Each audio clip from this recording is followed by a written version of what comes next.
അടിയന്തരാവസ്ഥ കാലത്തുണ്ടായതിനേക്കാൾ വലിയ വെല്ലുവിളിയാണ് രാജ്യത്തെ മാധ്യമ പ്രവർത്തകർക്ക് ഇപ്പോഴുണ്ടാകുന്നതെന്നും ടെലിഗ്രാഫ് ജേർണലിസ്റ്റ് രാജഗോപാലിനെ പോലുള്ളവർക്ക് ജീവിക്കാൻ യുദ്ധം ചെയ്യേണ്ടി വരുന്ന ദുരവസ്ഥ ഇതിന്റെ ഒടുവിലത്തെ ഉദാഹരണമാണെന്നും മന്ത്രി CP ജോൺ പറഞ്ഞു.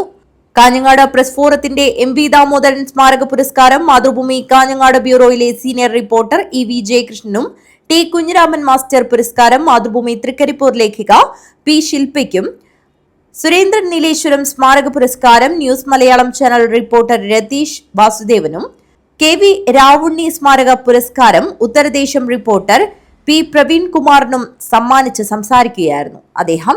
പക്ഷെ ഇന്ത്യയിൽ രാജഗോപാലിനെ പോലൊരാൾക്ക് പാസ്പോർട്ടിന് വേണ്ടി ഒരു യുദ്ധം ചെയ്യേണ്ടി വന്നു എന്ന് പറഞ്ഞാൽ ഇന്ത്യയിൽ ഉള്ള നില ഇന്ത്യയുടെ ഒരു പൊതുനില അത്ര ഭംഗിയല്ല എന്ന് പറയേണ്ടതായിട്ട് വരും.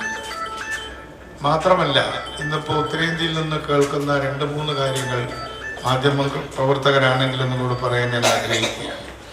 ഒന്ന്, ഉത്തരേന്ത്യയിലെ പല പ്രൊഫസർമാരും അവർ പലരും ഇപ്പോൾ ഉത്തരേന്ത്യ വിടുകയാണ്, പലരും ദക്ഷിണേന്ത്യയിലേക്ക് വരുന്നുണ്ട്.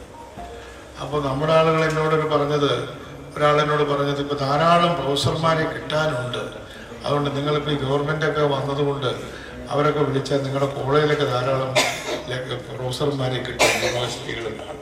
അതൊരു അവൈലബിലിറ്റിയുടെ പോലെയാണ് പറഞ്ഞത്. പക്ഷെ എനിക്കതൊരു വലിയൊരു ഞെട്ടലോട് കൂടിയാണ് ഞാൻ കേട്ടത്. കാരണം അവിടെ അവർക്ക് പ്രവർത്തിക്കാൻ പറ്റാത്തതുകൊണ്ടാണ് അവർ വരുന്നത്. അപ്പോൾ ശാസ്ത്രം പഠിപ്പിക്കുന്നവരും പ്രത്യേകിച്ച് സാമൂഹ്യ ശാസ്ത്രത്തിൽ ഹിസ്റ്ററി, എക്കണോമിക്സ് പോലുള്ള കാര്യങ്ങൾ പഠിപ്പിക്കുന്ന ആളുകൾ, പൊളിറ്റിക്കൽ സയൻസ് പഠിപ്പിക്കുന്ന ആളുകൾ, അവരുടെ ക്യാമ്പസുകളിൽ അവർക്ക് അത് പഠിപ്പിക്കാൻ കഴിയുന്നില്ല. നിയമബിരുദം നേടിയ TN സിദ്ധാർത്ഥ് 10ാം തരത്തിൽ നിന്നും മുഴുവൻ വിഷയങ്ങളിലും A+ നേടിയ J ദേവനാരായണൻ എന്നിവർക്ക് Govindan Pallikappil MLA cash award സമ്മാനിച്ചു. Press forum president AM Fazlur Rahman അധ്യക്ഷത വഹിച്ചു.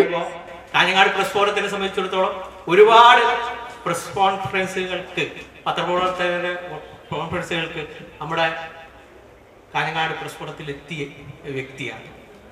കഴിഞ്ഞ പതിറ്റാണ്ടുകളായി കേരള രാഷ്ട്രീയത്തിലെ മുഖ്യധാരയിൽ നിൽക്കുന്ന ഒരു ശക്തനായ രാഷ്ട്രീയ നേതാവ് എന്ന് ഉപരി ചിന്തിക്കുന്ന, വായിക്കുന്ന, എഴുതുന്ന, നമ്മളൊക്കെ ഏത് തരത്തിലും നമ്മോട് സഹകരിക്കുന്ന പ്രിയപ്പെട്ട CP ജോണാണ്. കാഞ്ഞങ്ങാട് നഗരസഭാ അധ്യക്ഷൻ VV രമേശൻ, രവീന്ദ്രൻ രാവണേശ്വരം, MP